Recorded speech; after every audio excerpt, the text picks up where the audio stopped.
చంటి పిల్లలు కొంచెం కొంచెం పెరిగి పెద్దవాళ్ళు అవుతున్నప్పుడు ఇంట్లో అందమైన దక్షిణామూర్తి విగ్రహం ఉండి, విగ్రహం అంటే ఫోటో కనీసం ఉండి, పిల్లలు కాసేపు దాని వంక చూడడం అలవాటైతే, మీరు చూడండి, నేను యథార్థం చెప్తున్న, పెద్దలు నిర్ణయం చేసింది, వాళ్ళు కళ్ళు తిప్పి ఆడుకుంటూ ఆడుకుంటూ పాకడం కూర్చోవడం వచ్చినప్పుడు చూసినప్పుడు వాళ్ళు నిశ్చలంగా కాసేపు ఇలా దక్షిణామూర్తి వంకే చూస్తారు. పిల్లలు చిన్నతనంలో దక్షిణామూర్తి వంక అలా ఎదురుగుండా కూర్చుని చూస్తే 2 ఫలితాలు వస్తాయి. అపమృత్యు దోషం పోతుంది, సరస్వతి కటాక్షం కలుగుతుంది.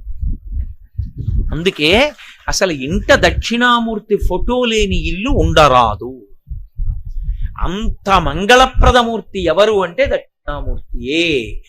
అటువంటి దక్షిణామూర్తి అంతటి వైభవం కలిగినటువంటి స్వామి కనుక ఆయన గురించి చెప్తూ ఏమన్నారంటే, అయ్యా, ఆయన మూర్తి స్వరూపం